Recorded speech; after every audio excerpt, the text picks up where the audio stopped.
he has written on the United States, on politics, on the social order of information, opinion formation, and also on the world as a whole. So world orders, old and new, and another volume on the world order year 501, referring to 1492 plus 1, or 1500 plus 1, really. But the present discussion, and now let's see, I've lost the exact title after carefully setting it aside. But it's on democracy and public opinion, and now we'll pass it on to the man who can really present it to you, Noam Chomsky. Thanks, Ben.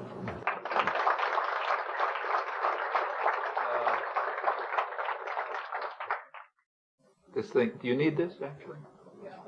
Should I use it? Yeah, okay. This one's all right? Pull it in, closer, like that? Yeah. Okay, don't be scared of all the wires. The topic which I was going to talk about is pretty broad. It's about democracy and markets and the way the world order is evolving. There is a kind of a standard version on this, which I won't waste much time on. You've heard it and seen it often. The standard version is that there's a sharp break taking place in the nature of world order. There's a new era opening, which is an era of great promise for the growth of markets and growth of democracy. The United States has won a major victory. The Cold War, say, 1989, definitive end, symbolizes the break and the new opening. There are other processes. The process of globalization has changed the nature of the world radically, and there's minimization of the state and an increase in market relations and so on. That's the general picture. It's even formalized as the Clinton Doctrine. The National Security Advisor a couple of years ago, Anthony Lake, who's sort of the intellectual of the administration, presented the Clinton Doctrine as expressing these views. His basic thesis was that until the end of the Cold War, the United States had been engaged in containing the threat to market democracy, but now that threat is suppressed, and we can now go on to enlarge the reach of market democracy as we'd been intending to do all along and are now free to do. I think there's a good deal of reason for skepticism about every aspect of this picture, every aspect. Some of the aspects of the picture are just flat wrong by everyone's agreement. Others are at least debatable.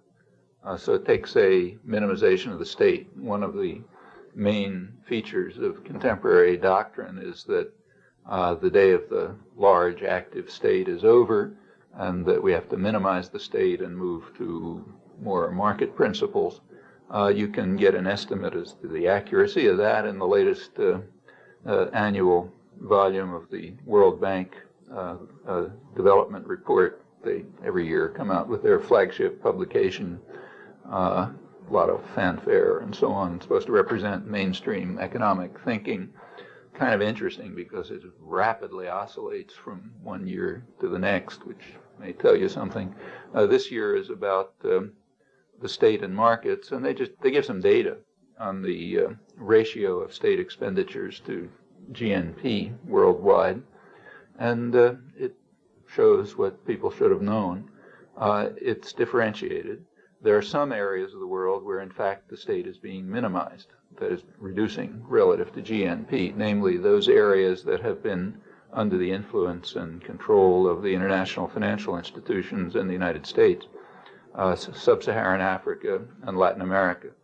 In those areas, in fact, state expenditures relative to GNP are low and declining, and they're also all economic disasters. In the rich countries, OECD countries, that's the place where the ratio of state expenditures to GNP is the highest, and it's been going up. Went up quite sharply in the 1980s. It's still going up, though less sharply. In the Asian growth area, which has been essentially out of World Bank U.S. domination, state expenditures relative to GNP have been going up. They're not as high as the rich countries, but going up. So what you do have, there is a picture, namely the place where the international institutions, the World Bank, the IMF, U.S. government, in the areas where they can pretty much control policy, the state is indeed declining. It was always lower. It's getting still lower. And in fact, there's poverty is increasing in absolute terms as well as relative terms. And in general, there's an economic disaster, except for a small sector of the population. In the rich countries, exactly the opposite's happening. One might want to draw some conclusions from that. The World Bank doesn't. But anyway, those are the data about minimization of the state. What about markets?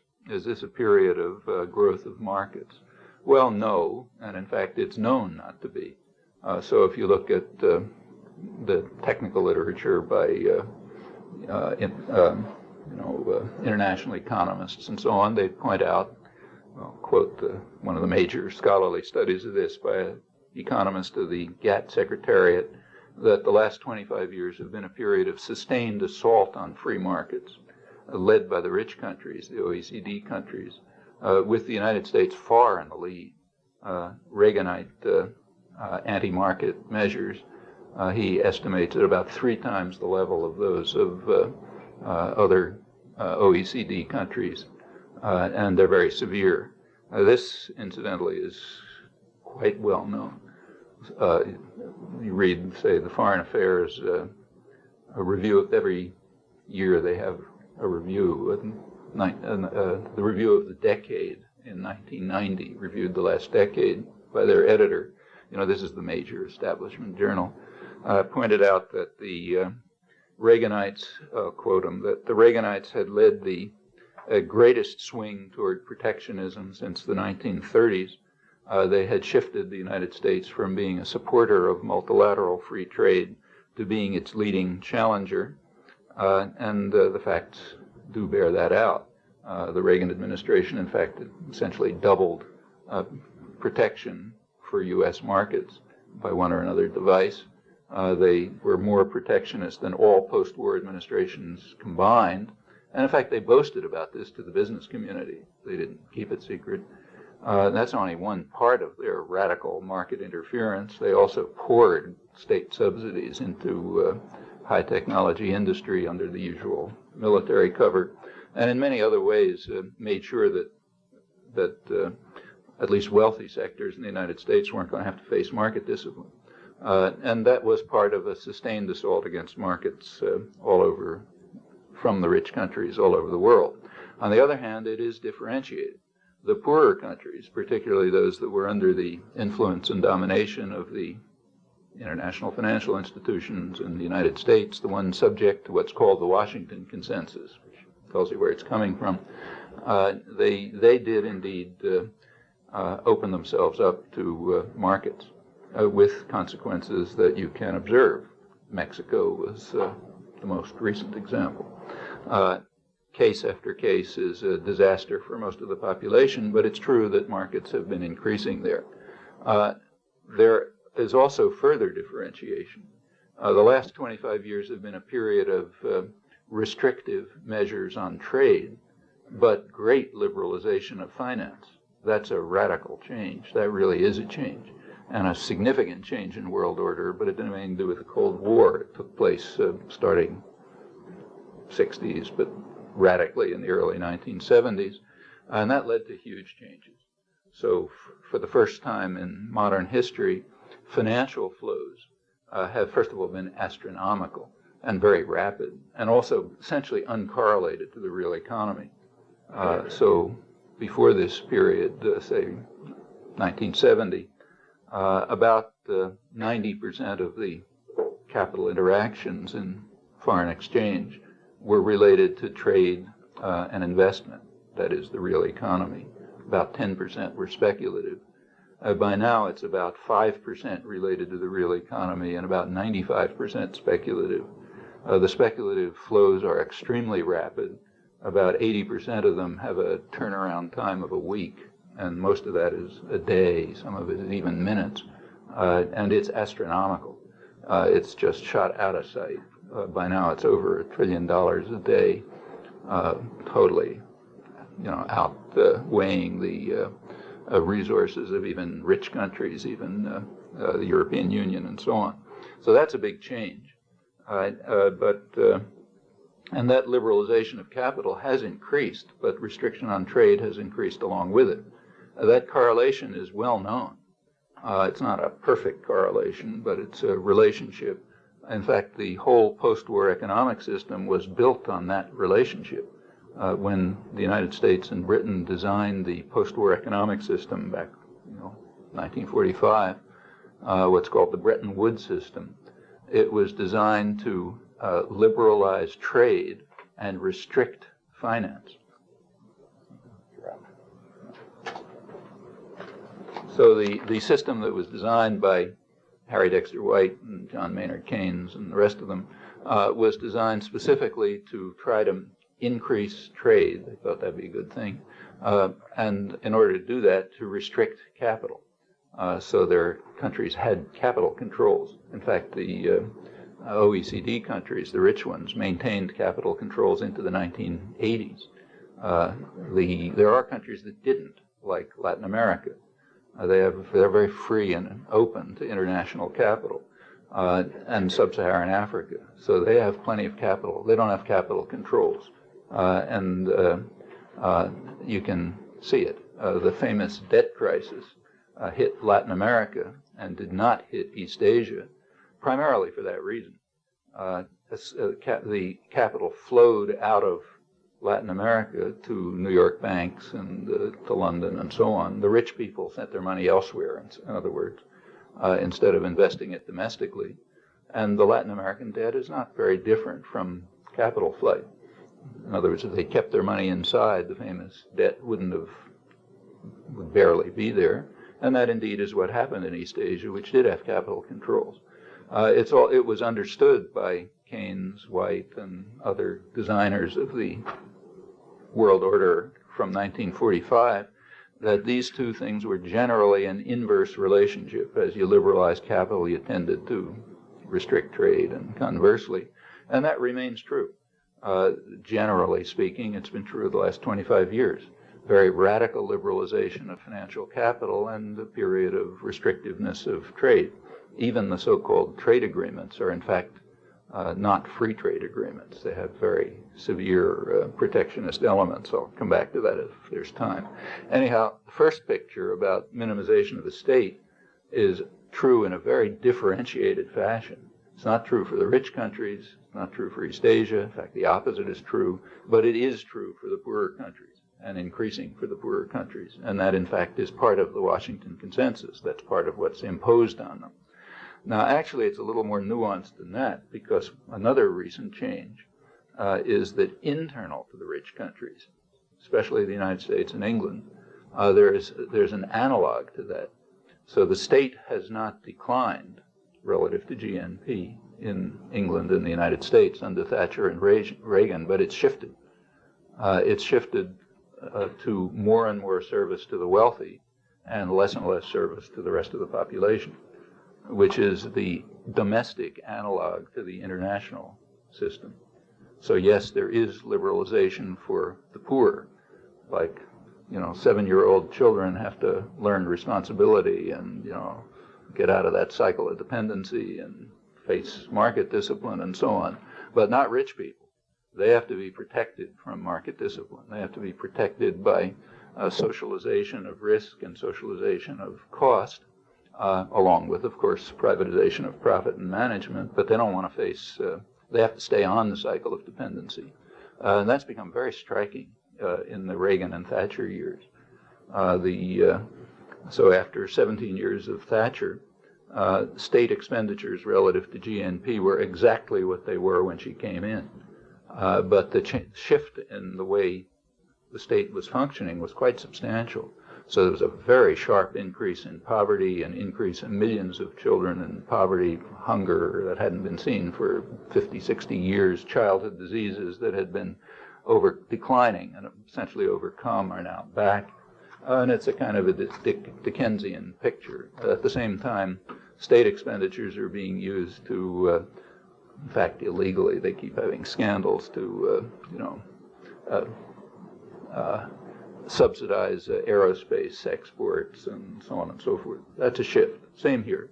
I mean, we're all familiar with it, so I don't have to talk about it. But there's been a very sharp shift internally in the United States. In fact, you see it quite strikingly by looking at, everyone knows that, should know at least, that the United States has by far the highest level of inequality of any industrial society.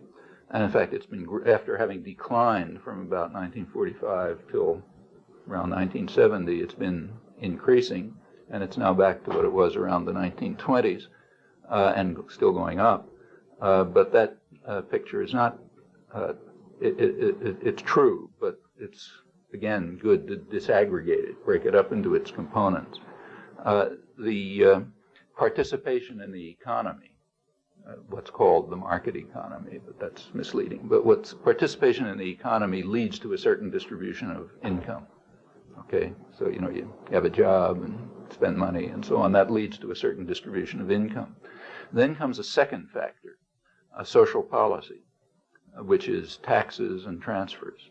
Okay, so it's called government action, but in fact it's social policy. And the more democratic the society, the more people participate. So when if you compare the United States with other industrial societies in market outcomes, what's the inequality there? Well, it's about the same as other societies. So the United States ranks along with the other industrial societies in terms of distribution of income from market outcomes. If you add the effect of social policy, the United States diverges radically. That's where the divergence comes in. So you take into account taxes and transfers, you find the inequality growing very sharply because that's the nature of social policy in the United States, increasingly in England, and that's the fake Reagan-Thatcher revolution. It's carried, it's not totally there, but they sort of symbolize it. Well, okay, those are decisions. They're not laws of nature, as you can see from the fact that they don't happen in other similar societies. But this is real, and it's in fact a domestic variant of the international picture that I just briefly sketched. There couldn't be a better symbol of this than Newt Gingrich, who's the leading, no one is more passionate about the need to break the, cycle of dependency and learn responsibility and all this sort of thing, but not the people in the district that he represents. Cook County, Georgia, a very rich suburb of Atlanta, he manages to maintain the record for bringing federal subsidies to his district. He's maintained it for some years because there, the rich folk in Cook County, they have to be saved from market discipline. They have to maintain the cycle of dependency. Just as the last budget went through, he managed to sneak in another $500 million for his favorite local charity, Lockheed Martin, which has corporate headquarters down there, and that's standard. I mean, this is like sort of symbolizes it, but the picture is quite general, and it's a picture you see all around you. You walk a couple of blocks towards Roxbury, you'll see it. Walk a couple of blocks towards the financial centers, you'll see the other side of it, and that's happening on a global scale as well. So again, in Latin America, there has been which has been subjected to the Washington Consensus and is quite open to international capital flows and so on. There's an absolute increase in poverty, with only two exceptions, Colombia and Chile. Colombia, it's largely because of the drug-based economy is a considerable part of that, and also because it maintains capital controls. In Chile, it's because, contrary to what you read, they have not accepted the Washington Consensus. So it's not a free market society. They, for example, do impose controls on short-term speculative capital flows, and in fact, their major export, copper, most of it comes from a nationalized company, which is quite efficient and so on. So they've managed some sort of nuanced form of development, whatever you want to call it, and though they're not tigers in the Asian sense, they're not disasters in the Mexican sense. Well, that picture seems fairly general, and it's enough to make one think, at least, about the sort of mantra, that we're entering into a new period of markets and minimization of state and so on and so forth. I think if you look closely, it's not that. What about democracy? Is it a new era of democracy? The result of the victory of the United States in the Cold War? Well, you can look at that too. For one thing, notice that to the extent that there is an extension of market principles, there's a decline in democracy. Those two things go hand in hand. When you minimize the state, you don't eliminate decision-making. You just transfer it. So it's not being made in the state system, it's being made somewhere else. And where it's the story is this is a transfer of power to the people, but that's not even a joke, so we don't have to waste any time on that. It's a transfer of power to the private sector, undoubtedly, but that's not the people. That's the highly concentrated power system within the private sector. So in fact, it's a transfer of power from the state system, where there's whatever degree of participation there may be, a lot in some countries, less in other countries, but some degree of participation, and in principle, a lot of participation. In fact, full participation in principle. There's a transfer from that system to a system of unaccountable private power, where in principle there is no participation. So you and I, in principle, have nothing to say about the decisions of General Electric and Microsoft. That's a matter of law and principle. Unless you happen to own some stock, then you have as much say as the stock you own, which means if you're in the top few percentage of the population, you own most of the stock and you have most of the say. But there isn't even in principle, and these are unaccountable also. You also can't find out what they're doing. Like you can't find out the books of General Electric. That's a secret. So these are unaccountable private power. Internally, they're essentially totalitarian. If you take a look at the structure of a corporation, it's about as close to the totalitarian model as anything human beings have devised, with power vested at the top, orders going down stage by stage. If you're a middle-level manager, say, you take your orders from above and you hand them down below, as in totalitarian systems, say Stalinist Russia, there's some interaction, like nothing's totally rigid, and other influences, but it's, as I say, about as close to the totalitarian ideal as humans have constructed, and unaccountable, and that's where decisions are transferred. So to the extent that these processes are taking place, yeah, it's an attack on democracy, virtually by definition, and the efforts to move things in that direction are an attempt to increase that.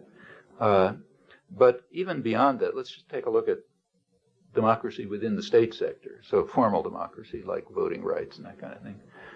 Here, it's a mixed story. So take the regions where the U.S. has been influential. That's primarily the Western Hemisphere. That's the place to look to check the theory that there's been a victory for democracy. We've been trying to contain threats to it. Now we enlarge its scope. So we can look at the Western Hemisphere. Well, that's been studied rather well. There's good scholarship on it. The best scholarly work on the topic is, the most extensive, and it's good, is by Thomas Carothers, who's a Latin American specialist, who has the advantage of also writing from an insider's perspective, because he was in the Reagan administration in the State Department, working on democracy enhancement programs. That was the period of the great victory of democracy in Latin America. He was working on it in the middle, and he's now writing about it as a scholar. And his review, I think, is basically accurate. He points out that there indeed was an increase in democracy, formal democracy in Latin America, and it was in inverse correlation to U.S. influence. That is, the greater the U.S. influence, the less the increase in democracy.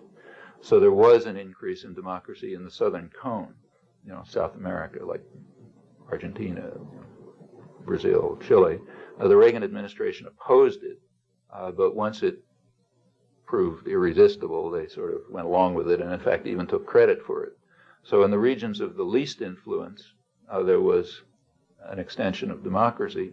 In the regions of the most influence, which is nearby, traditional area of U.S. domination, the Caribbean, Central America, that's where there was least increase in democracy. There were formal democracies, but as Carothers puts it, I'll quote him, the United States would only tolerate top-down forms of democracy, of democratic change that maintained the traditional structures of power with which the United States has long been allied and maintained the basic order of fundamentally of quite undemocratic societies. Yeah, that's correct. If you look closely at the region, you'll find out that that's what happened. So yes, there was a kind of a victory of democracy, which was substantial in the regions of less U.S. influence, was less in the regions of more U.S. influence, and in fact maintained the structures of the undemocratic societies in the same power systems, crucially. That was a crucial part of the move toward democracy. I think you find, again, an internal analog to that. Come back to it if there's time. The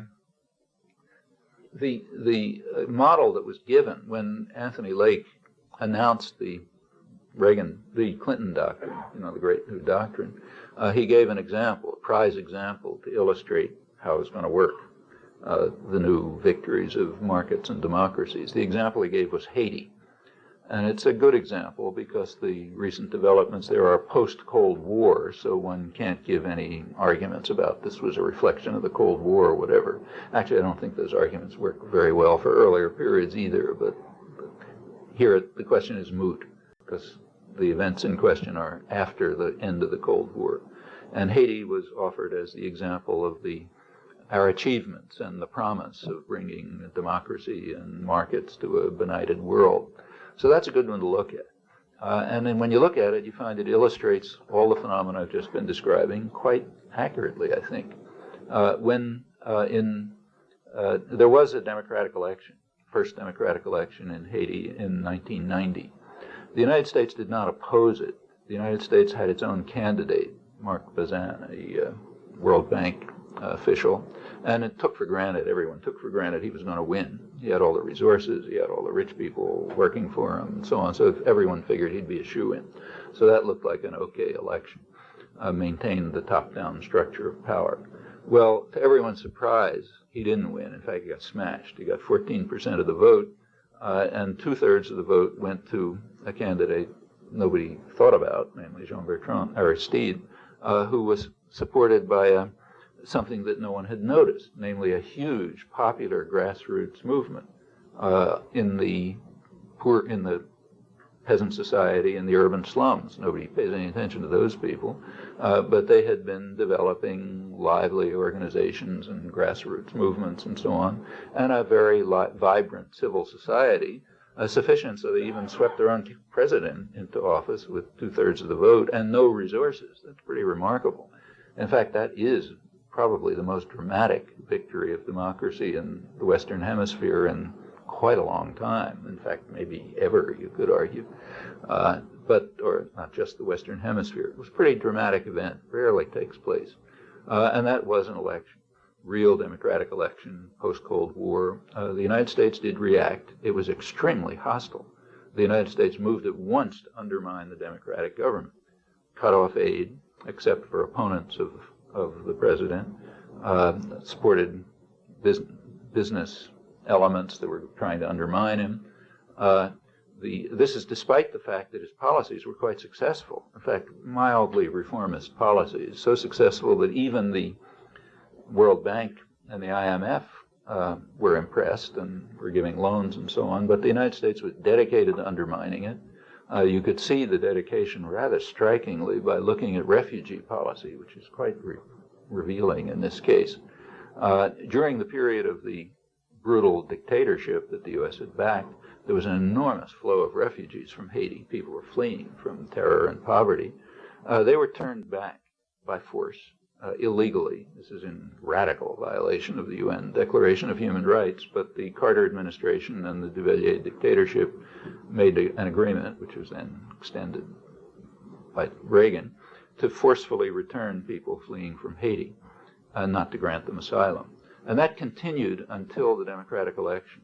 At that point, the refugee flow stopped, virtually stopped. There's a trickle.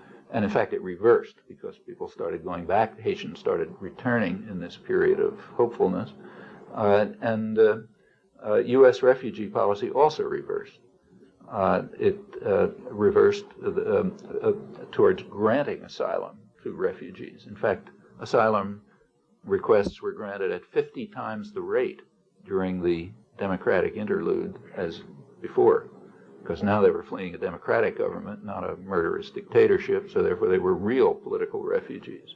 A couple of months later, just to dramatize the fact, a few months later there was a military coup. President Aristide was overthrown. U.S. refugee policy reversed. Now people were again fleeing from brutal terror. It was pretty bad. I was there for a little while myself, but you didn't have to be there to know how bad it was. It was awful. People were fleeing from poverty, terror, torture, and they were forced back. The United States imposed, and again, obviously, illegal blockade to force them back, and that's still going on. A couple hundred were just forced back a few weeks ago. Well, that symbolizes what happened. When the military coup took place, the United States made the right noises as the Bush administration about saying how bad this is and we're in favor of democracy, but they moved at once to support the military coup. The Organization of American States called an embargo. The U.S. instantly undermined it. Within a few weeks, President Bush had exempted U.S. firms from the embargo. So the embargo was fine, but U.S. firms were not going to participate. The U.S. maintained connections with the high military officers, kept training them, kept relationships with them, had them on their biggest killers on the payroll.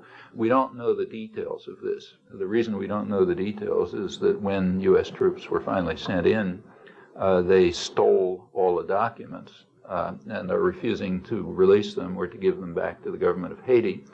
There are now still 160,000 pages of documents about terror, torture, relations with the U.S. That the U.S. simply refuses to release. Human Rights Watch, which has seen some of them, says that they're being withheld because they would have embarrassing revelations about U.S. relations with the terror and torture. Since they're not available, I can't guess, so you make your own guess. But the connections are clear, as is the training and so on. Furthermore, the embargo undermining the embargo went far beyond exempting U.S. firms. When Clinton came in fact, the embargo was further undermined. So U.S. trade with Haiti went up under Clinton during the period of the terror. But more strikingly, both the Bush and the Clinton administrations secretly authorized the Texaco Oil Corporation to ship oil to the military junta.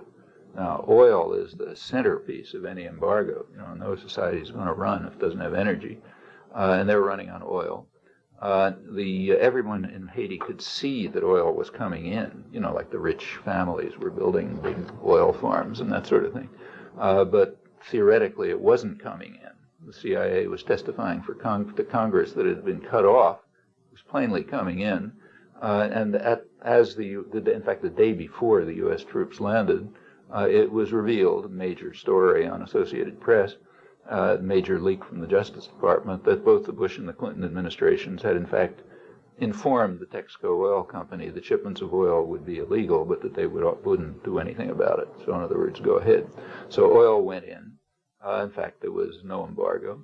After the population had been subjected to 3 years of terror and torture in the expectation that the popular civil society would be wiped out, or intimidated at least, U.S. troops did go in to restore democracy. What they restored was the policies of the candidate who had lost the election in 1990.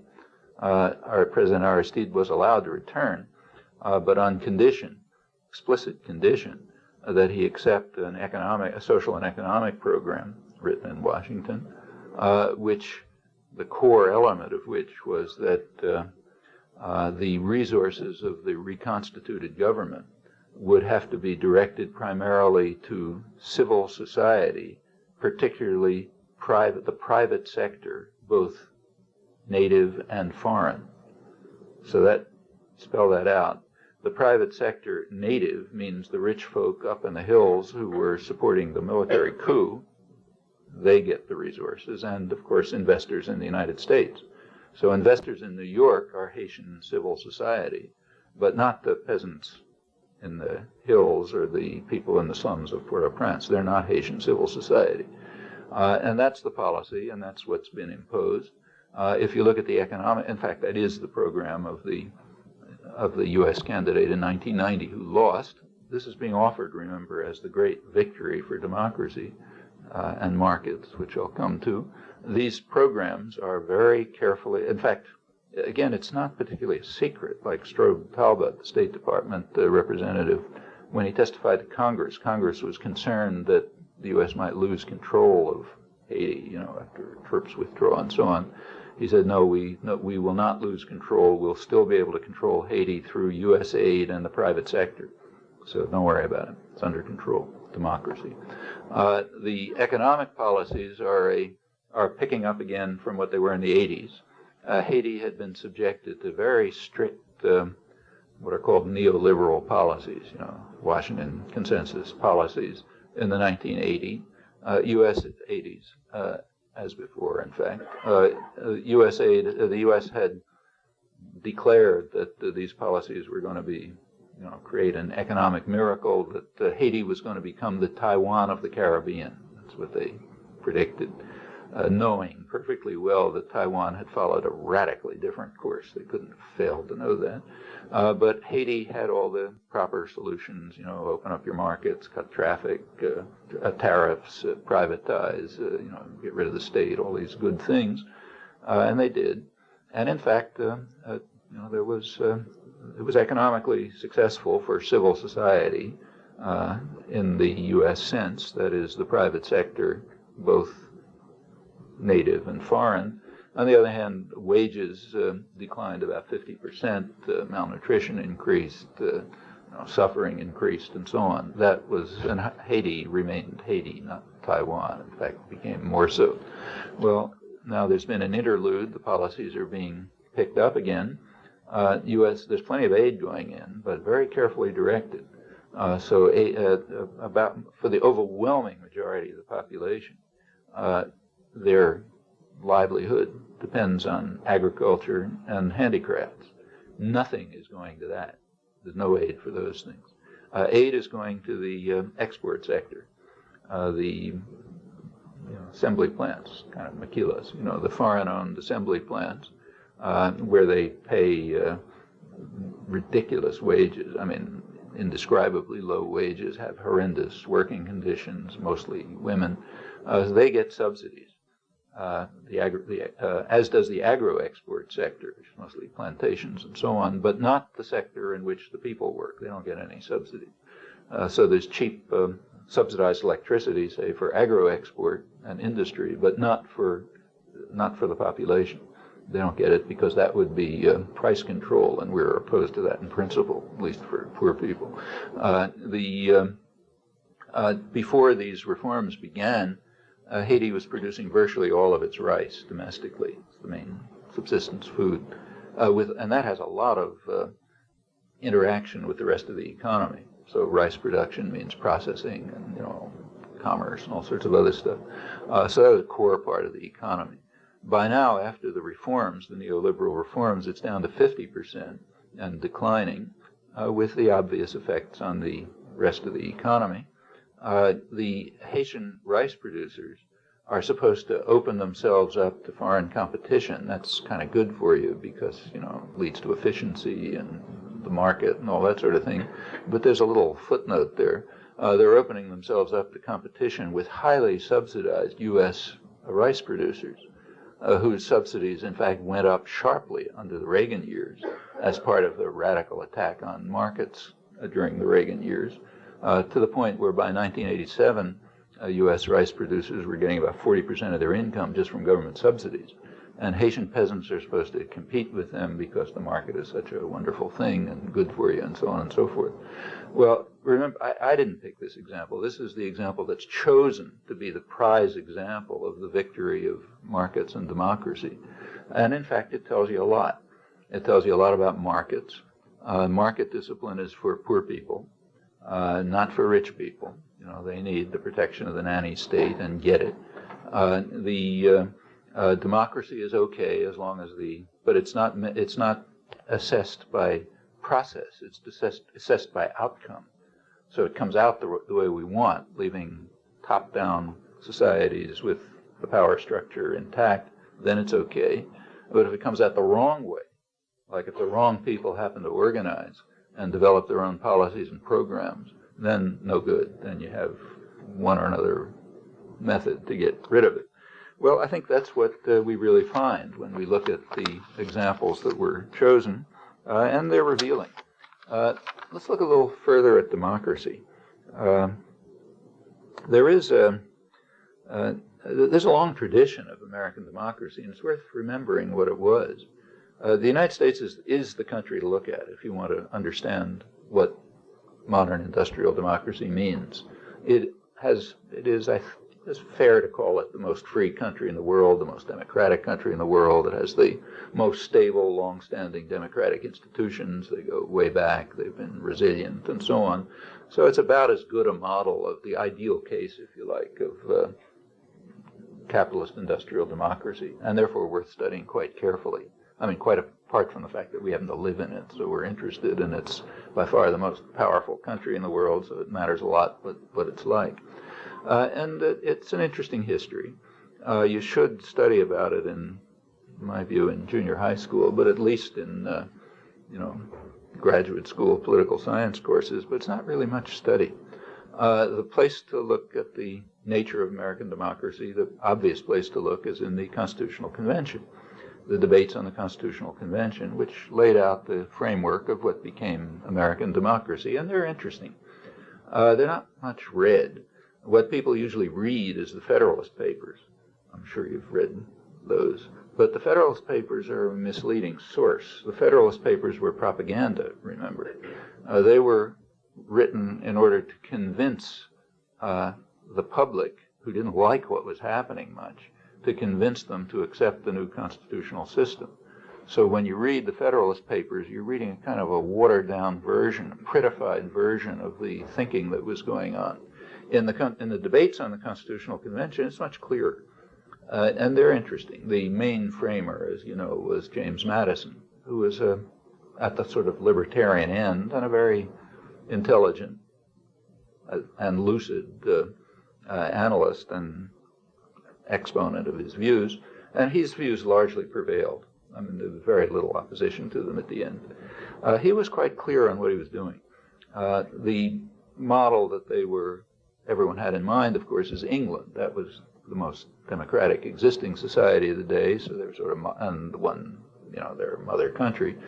So they're asking, well, what about the British parliamentary system? And there were debates about whether to accept it or modify it or whatever. Madison pointed out that the British system would have problems if they transferred it over here, and that is because the United States, they did want to make it, he and the other founding fathers, as they're called, did want to make it a more participatory and democratic society. But he said a democratic society has a serious flaw. The flaw is that in a democratic society, the people can participate. And he said, suppose this were to take place in England. Suppose, for example, in England, that they really allowed people to vote, which they didn't. He said, well, the first thing people would do would be to call for what we nowadays call agrarian reform. That is, they would call for changes in the land laws, which would grant more people access to the highly privatized and centralized land system. And that, land was a crucial part of the economy then. And he says, well, we obviously can't accept that. We don't want to have any system that will allow people to participate and infringe on the rights of private property and wealth. So therefore, we have to be careful not to allow a democratic system in which things really function democratically. We have to design a system in which power is in the hands of the wealth of the nation, I'm quoting, the more capable set of men, those who are sympathetic with the rights of property. Okay, they must have the power, and the rest must be dispersed and factionalized in such a way that they don't really interfere with the rights of power.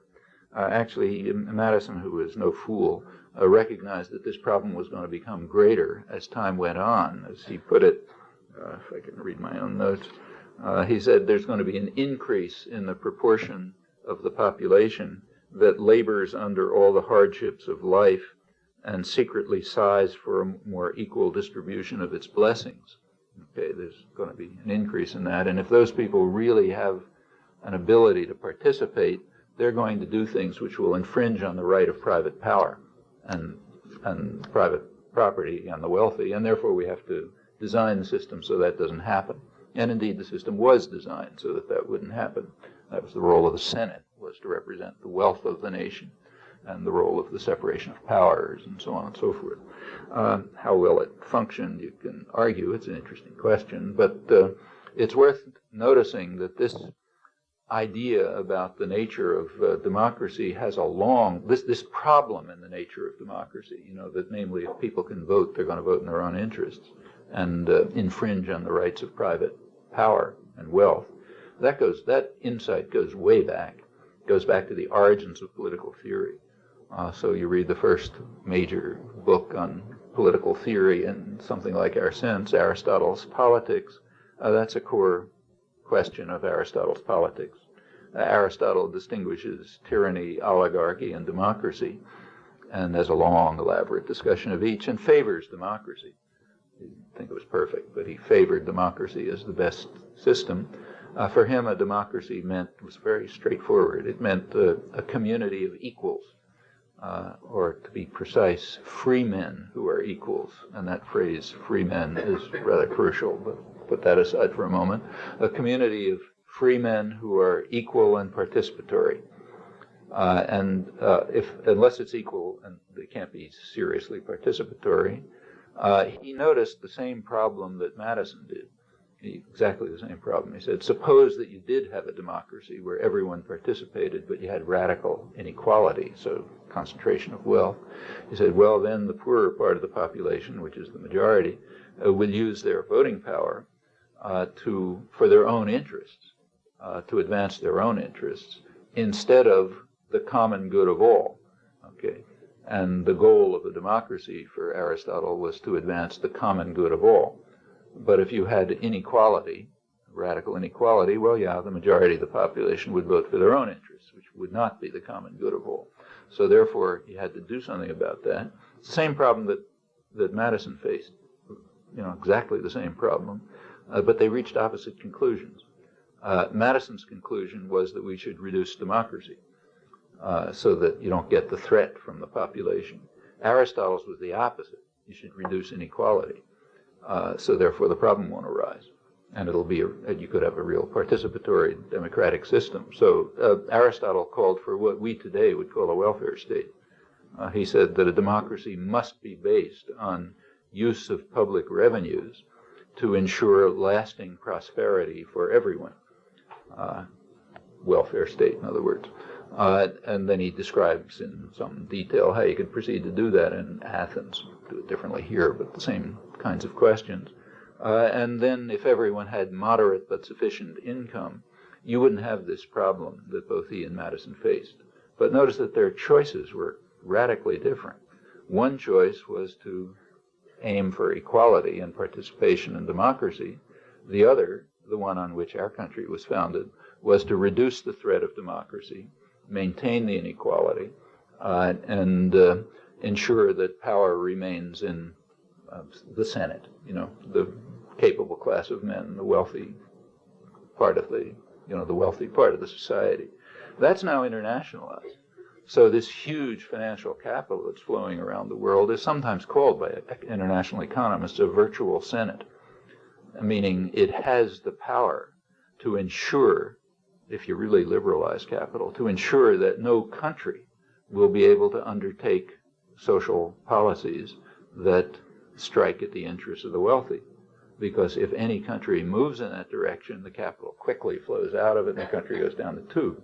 So it's a virtual Senate, kind of a generalization of Madison's Senate, and the opposite of the Aristotelian conception of democracy is necessarily based on a welfare state and equality.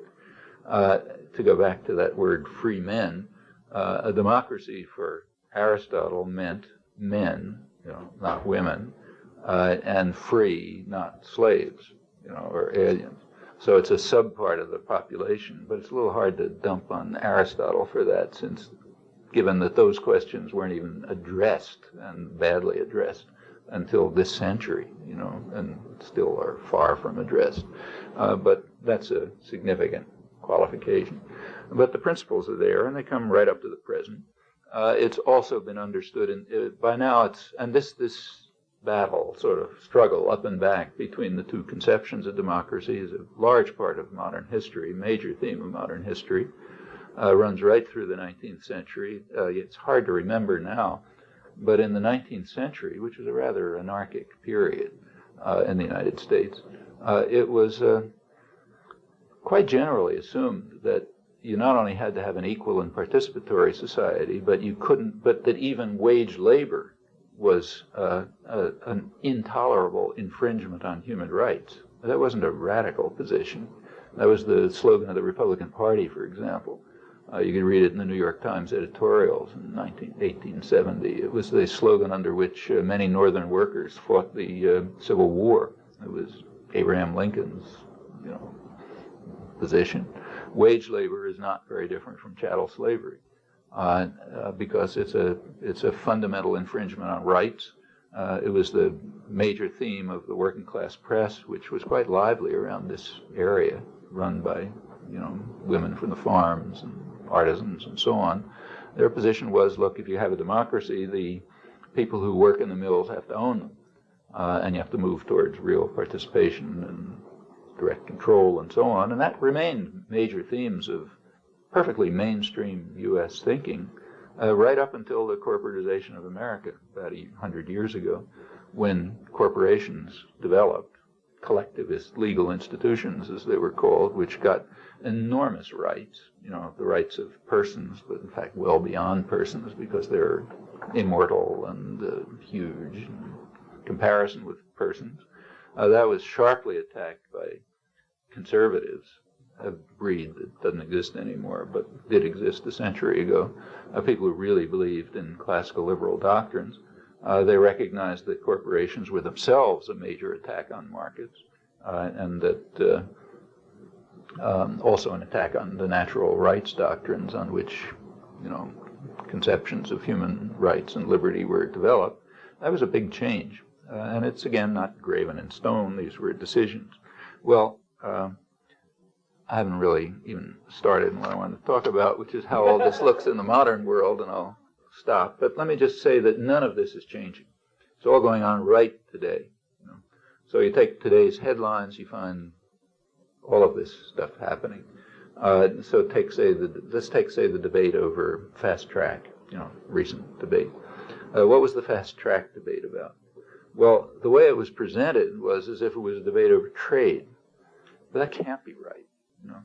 I mean, it wasn't, the fast track legislation was not about trade. It was about who participates in deciding what kind of trade relations to make. It was about democracy. Fast track means no participation. Right? I mean, it's perfectly consistent to be opposed to fast track and to be in favor of free trade. Right? In fact, it's perfectly consistent. In fact, that's not very different from the actual position of the opponents of fast track, although you wouldn't know that from the newspapers.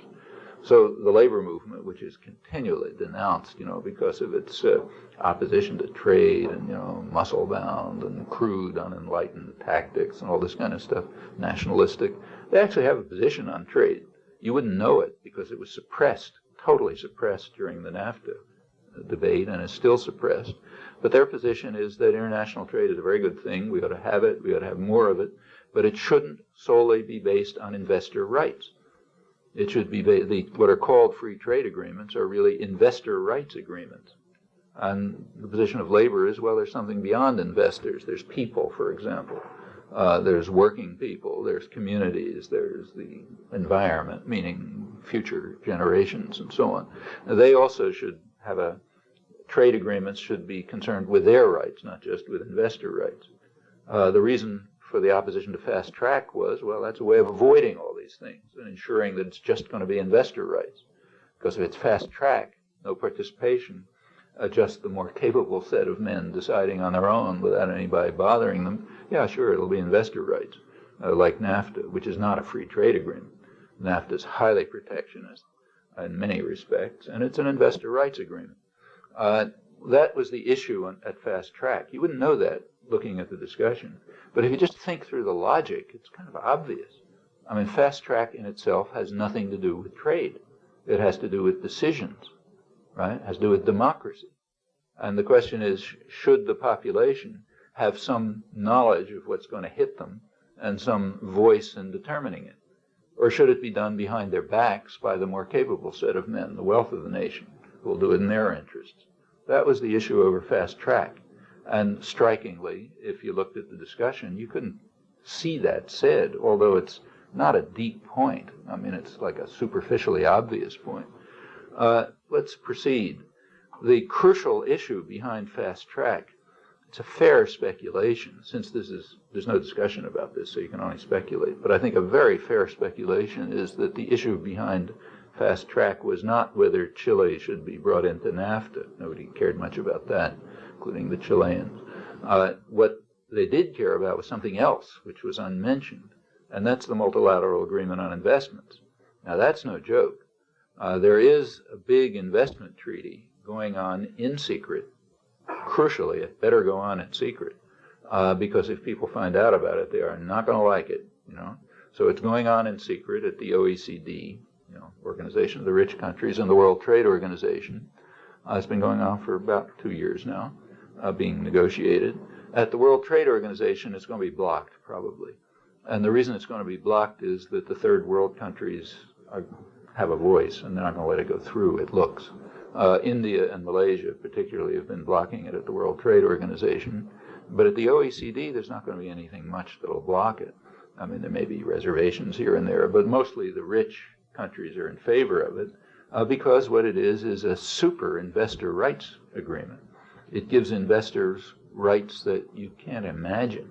For example, it would give investors, foreign investors or U.S. investors, the right to, say, invest, say, in this neighborhood without any concern for marketing restrictions, like are they selling hazardous goods, or where they put the factory, is it going to help deprived neighborhoods, or are there going to be women participating, anything, just about anything you can think of.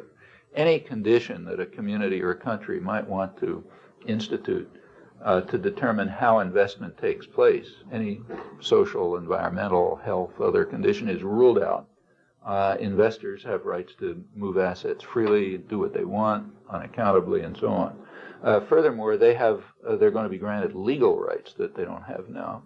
The right to sue in case they decide that something is an expropriation, that is an infringement on the rights granted under this treaty. On the other hand, so they can sue, corporations can sue governments, national governments, local governments, any level, but nobody can sue corporations. That's a crucial part of this agreement. It's one-sided. The suits don't go to the courts. They go to secret panels, arbitration panels made up by the very same people, bankers, investors, and so on. They make some decision in secret, and that's how they decide whether someone is infringing on the rights of investors, let's say by imposing restrictions on, marketing cigarettes to children or whatever comes along next. Okay, that's the multilateral agreement on investments. Well, that's working through in secret. Of course, not technically secret, like, you can find out about it if you really work. And there are protest meetings about it and so on. But it's been kept out of the mainstream. And it's very likely that that's what lies behind fast track. The OECD is aiming to have this agreement reached by May 1998. And if it goes through in secret, there won't be any protest about it. It'll be instituted, and it'll become, in effect, a treaty. A treaty means, it's very hard to get out of a treaty. That's the point of it. You sort of lock policy into treaty arrangements. Then it becomes, harder to, for small countries, it's hopeless. They're stuck with it. Rich countries like the United States can do what they like, no matter what the treaties are, but it essentially locks them in. It's now conceded, incidentally, publicly conceded. The purpose of NAFTA was not to modify trade or anything like that, but it was to lock Mexico into the reforms, make sure they would never get, they'd never be able to extricate themselves from the so-called reforms, which have been a total disaster for the overwhelming majority of Mexicans, but have led to a very substantial increase in the number of billionaires and have been very good for American investors and so on. So the idea is lock them in, and the idea behind this treaty is to lock everybody into these arrangements. Well, it's better to do that in secret, and the reasons are sometimes even given.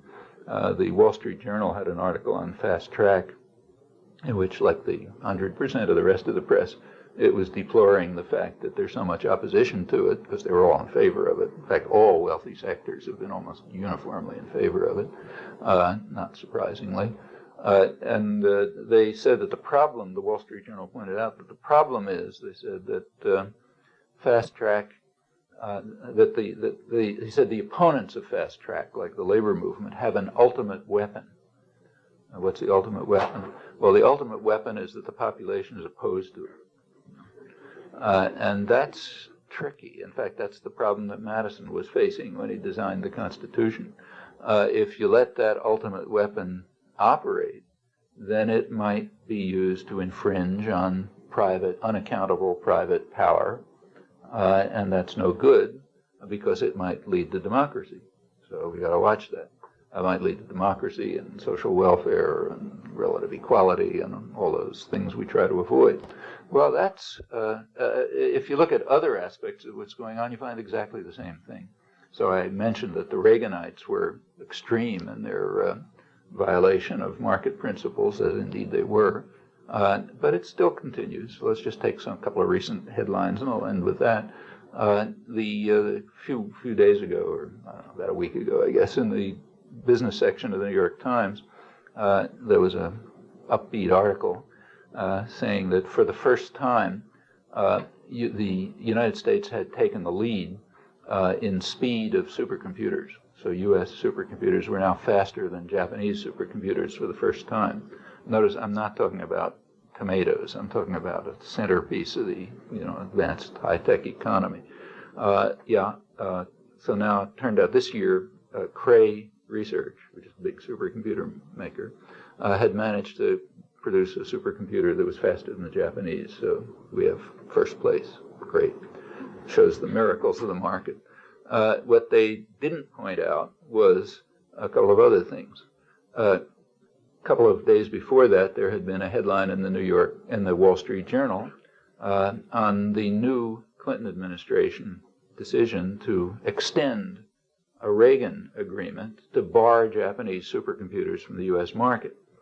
The Reagan administration simply barred supercomputers from the U.S. market because they were too good and were better than U.S.-made ones. And the the Clinton administration just extended that with a new bar against Japanese supercomputers in the U.S. market. And the Wall Street Journal said straight out, this is in order to protect Cray Research primarily, which can't compete with the Japanese. There are lots of other barriers. The virtually sole purchaser of supercomputers has been government institutions like the Pentagon and the DOE and so on. And for them, Japanese supercomputers are totally barred. Okay, so they're not even allowed to compete for that. That's America first. So for the market for supercomputers, the Japanese are barred altogether. Now they're barred. The Reagan administration furthermore barred them from import. Now the Clinton administration has extended it. Now, finally, Cray has better supercomputers. Why? Because of the technical advances in massively parallel computing, which, it turns out, were supported and developed by the government, by DARPA, the Defense Research Project Agency, funded by the government. Government means the public, so designed, funded by the public, right through the 1980s with large-scale new expenditures. So while the Reaganites were closing off the market to Japanese supercomputers, the state system here, which usually works under a Pentagon cover, that's the main source of advanced technology and so on. The Pentagon system was created, meaning your taxes, were designing and creating new computer technology, massively parallel computing, which Cray Research was then able to use to finally build the fastest computer after having shut down the Japanese, cut out the Japanese, and continuing, because we don't want to take any chances, to continue to block them from the market. Well, this turns out to be quite typical. It's not a, if you want to, well, I'll give you one last example. This is true of every dynamic sector of the economy, virtually every dynamic sector of the economy.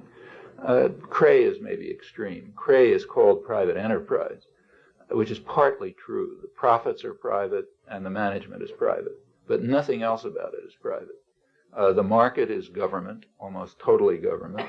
The technology is state subsidized, developed, and supported. But the profits are, and if there's any risk, that's taken by the public. So risk is socialized, cost is socialized, ideas are socialized, development is socialized, but profit is, and they're protected from competition, but profit is privatized and management remains privatized. That's very typical of the way the economy works. I said that was going to be the last example, but I'll give you one more. The World Bank Development Report, which is quite interesting, those things are worth reading. They are now in favor of what they call state market interaction. I think it's a good thing, it's a shift from before. And they give their prime example of healthy state market interaction, the way it ought to work, state-private interaction, working at its best. The example is the internet. That's their example. Well, let's take a look at the internet. The internet was developed for about 30 years, completely by the public. All of the software, the hardware, the satellites, I mean, everything about it was completely within the public domain. The packaging systems, all the new designs. In fact, the only part that wasn't created by the public in the United States was created by the public in Europe. The basic ideas for the World Wide Web came out of CERN, the International Laboratory in Geneva, which is, again, an international government laboratory. That's virtually the whole story. After about 30 years of this, just right now, the last 2 or 3 years, it's handed over to private power. So, yeah, Bill Gates, who was typical parasite, kind of watching on the outside, absolutely no interest, now wants to take over the internet and is heading to do it. And private power is not being secret about what they intend to do. What they want to do is take this system developed at public expense, initiative, ideas, technology, and so on, and use it for two purposes. One purpose is for what's called an intranet, that is to carve out big pieces of it, which are simply used for purposes of corporate transactions. So if General Electric wants to have, interactions between its office and, New York and Zurich or wherever they are, Penang and so on, they'll have this closed system with firewalls so you can't break into it, and that'll just be for them, and similarly for other big corporations, other major private tyrannies. So that'll be a large part of the public system, and the rest of it is supposed to be used as kind of like a home marketing service to try to turn people into passive consumers, you and the tube, that's the social unit on which society is constructed. So you don't have to worry about interacting, thinking people doing really bad things like those folks in the slums of Port-au-Prince a couple of years ago. But people will be passive and obedient and hooked on consuming for themselves, not caring about anyone else. And then you really won't have to worry much about the threat of democracy. At least that's the idea. Meanwhile, massive propaganda in the ideological institutions teaches you all sorts of mantras and so on and so forth. That's pretty much the way the story works, I think, at any point where you look at it in detail. So anyhow, my suggestion is take the slogans and look at them, take them apart, see what they actually mean when you look at them in practice. Where do they work? Where don't they work? How do they work? What are the results? I think you find a picture that's very, very different from the conventional one.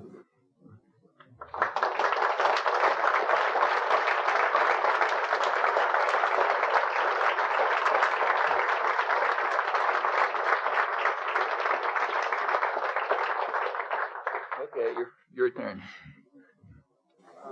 Let's talk about something also facing the latest crisis with Iraq. You probably saw the issue of Time magazine with Saddam Hussein and Bill Clinton. Hussein looking very much like the devil, and Clinton facing this showdown with kind of ominous implications. I never thought I'd be quoting Brzezinski to support something, but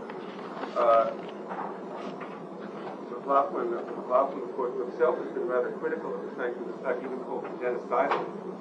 Who called them that? McLaughlin report. Oh, the television. Yeah. Conservative program, he was quite adamant about that and quoted figures that hadn't been quoted much in the media. Well, Brzezinski said, when he was asked about all these weapons, and he said, well, we fought the Cold War, and the Soviet Union had much more extensive weapons, and we weren't worried about that, and there's something called deterrence, which prevents countries from using these weapons. So I don't see why we're so worried about it.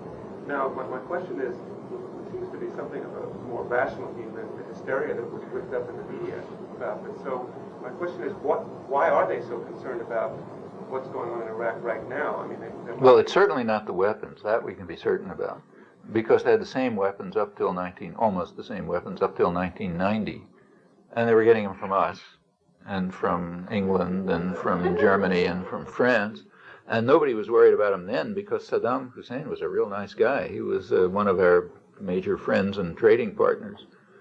George Bush, the Bush administration was in fact getting around congressional restrictions to continue pouring aid and credits on their good friend Saddam Hussein.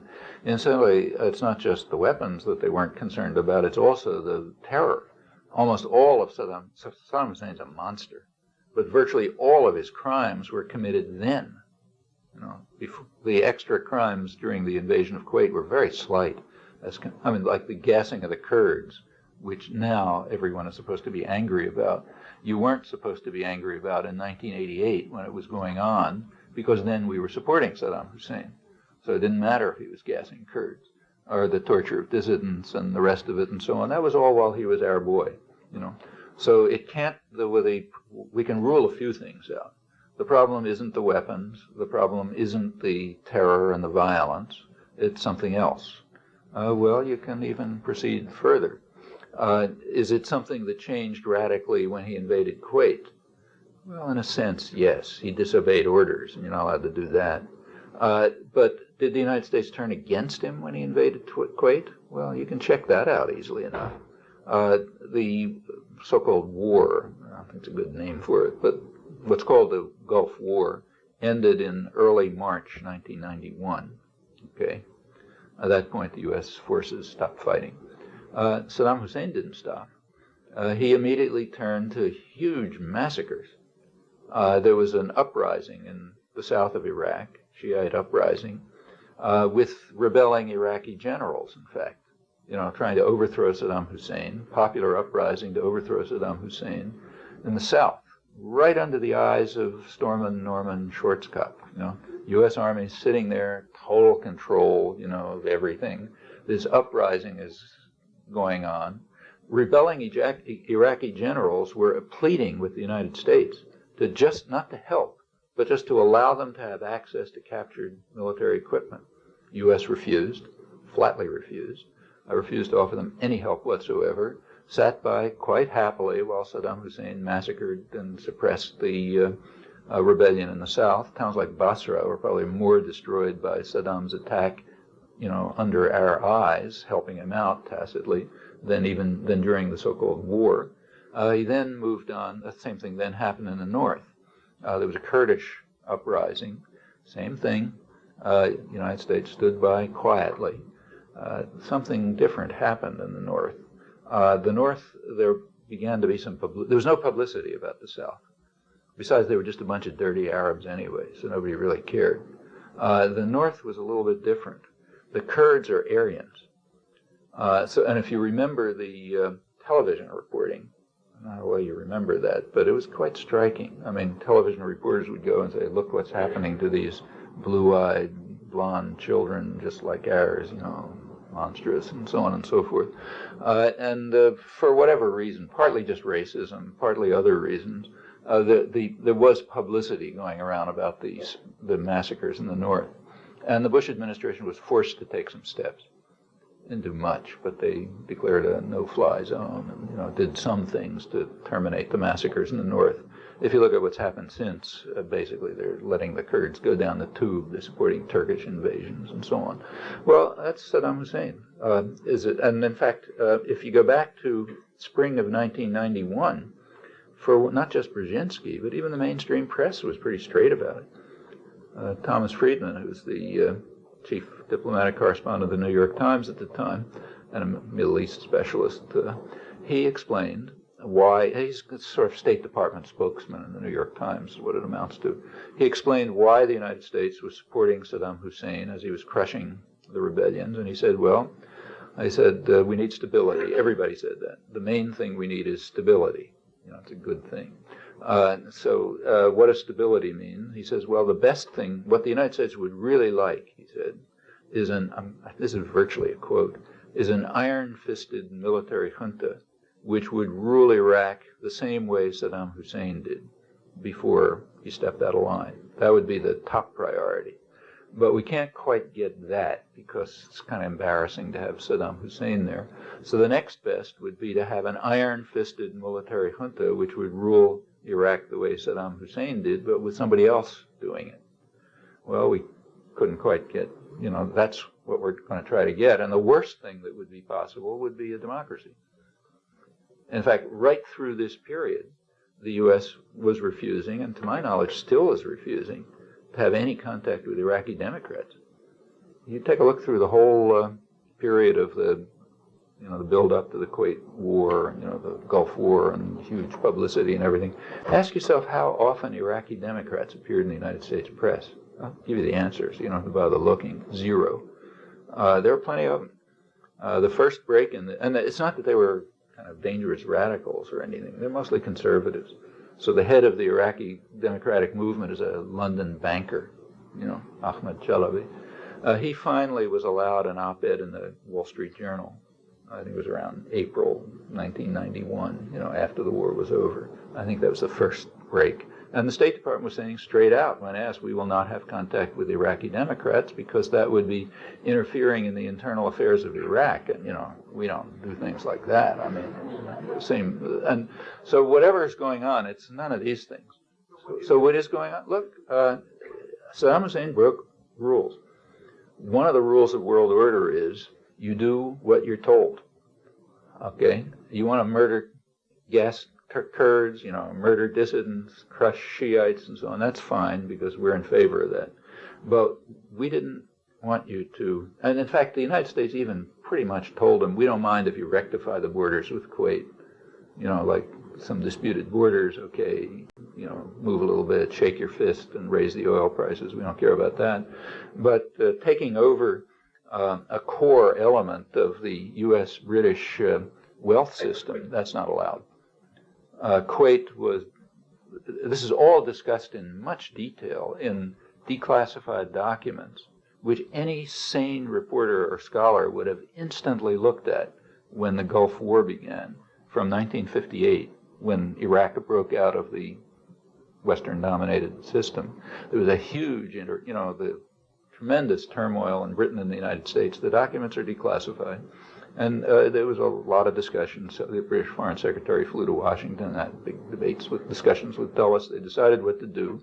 And what they decided to do was played out almost exactly during the Gulf War. They decided that the British Kuwait was then a British colony.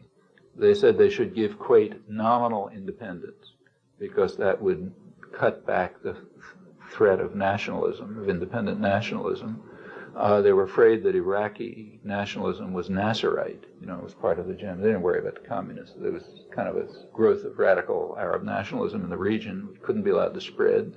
They then decided that if anything, Kuwait is a major source for British wealth. The Kuwaiti investment councils in London, the whole way the Middle East oil system works is that the profits from oil have to go to the West. They're not allowed to go to the people of the region. And the role of the ruling elites is essentially to ensure that those profits go to the West. Britain, which is the junior partner, gets Kuwait and a few other small places. The United States, the big guy, gets the big one, like Saudi Arabia. The profits come here.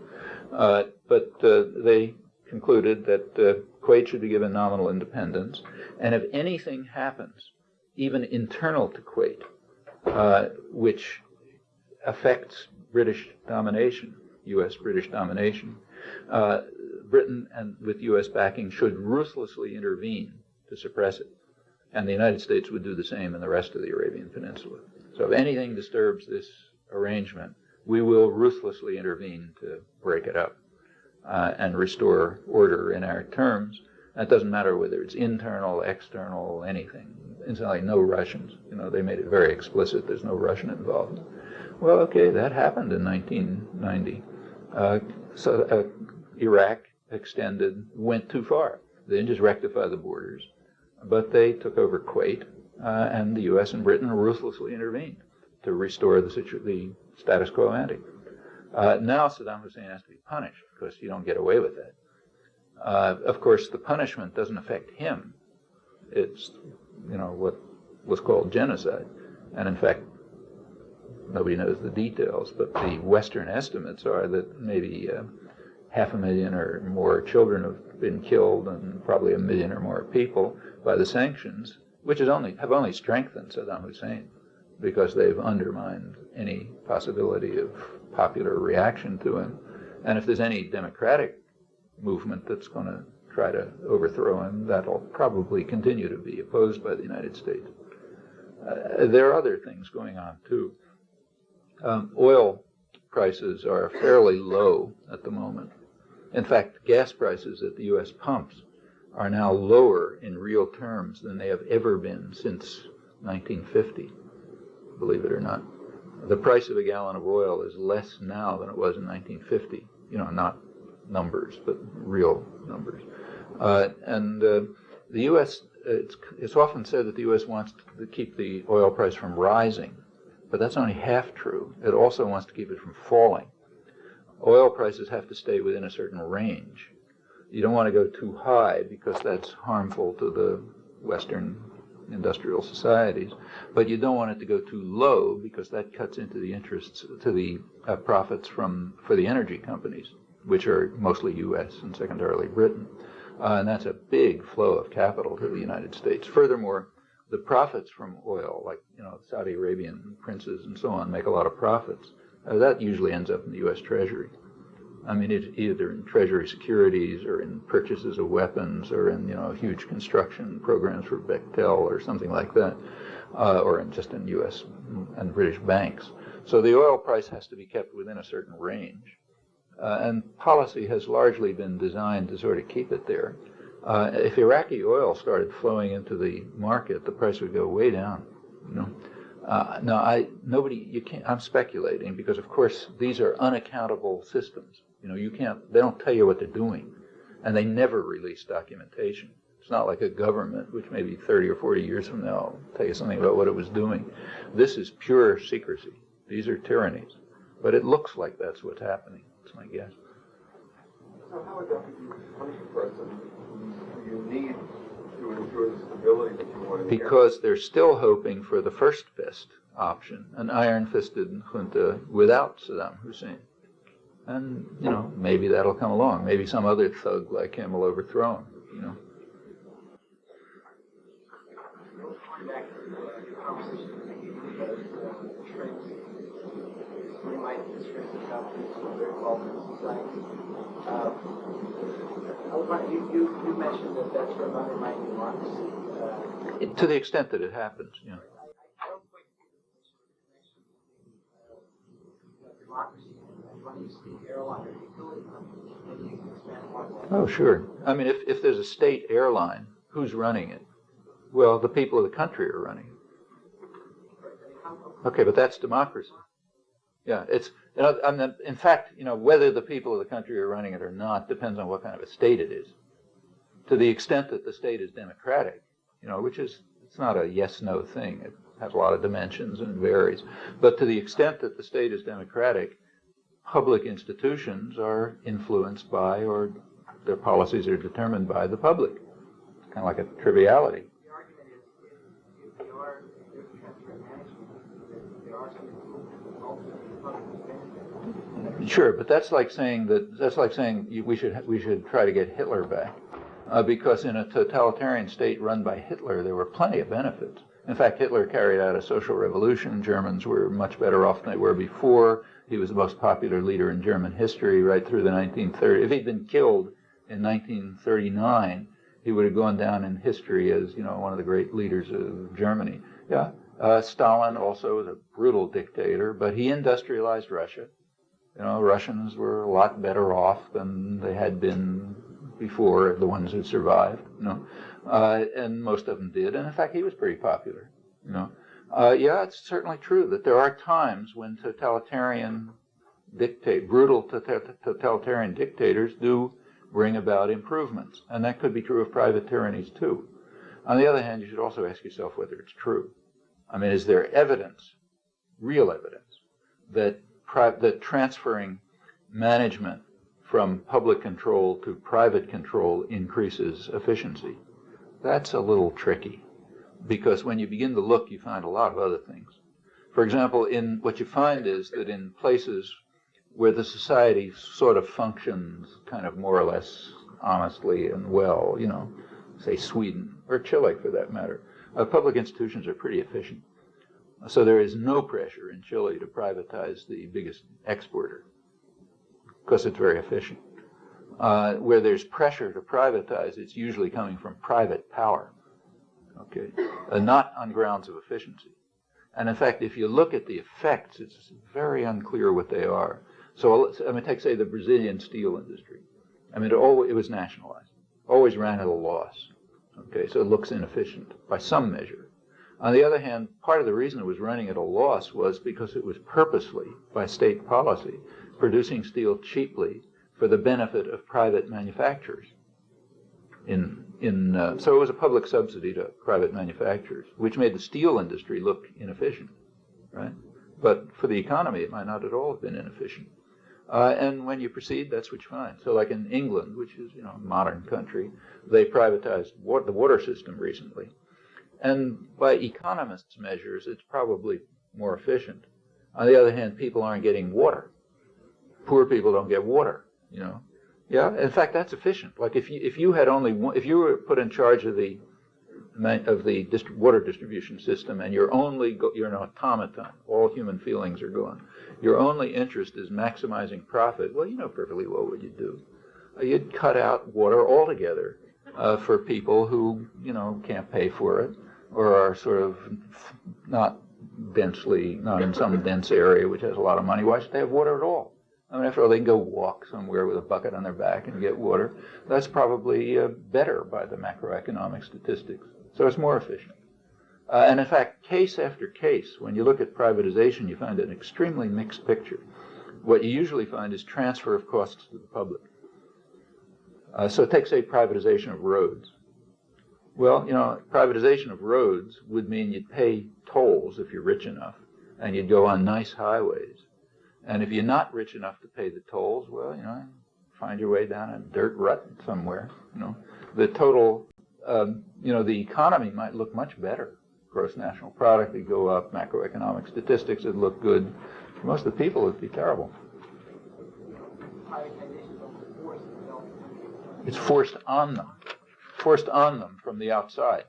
And it might be a good thing or it might be a bad thing, but you have to look at the cases. So, for example, just recently, Brazil privatized the Vale, big, huge industrial mining conglomerate. They sold it off to private power. Well, that's a large part of the future of Brazil is there. Brazil has plenty of resources. There was an analysis of Vale done by, there were two analyses of the value of it. One was done by Merrill Lynch. That's the one the government was using. Merrill Lynch also happens to be, the agent for a lot of the private purchasers and so on. Another was done by the engineering department at the Federal University in Rio.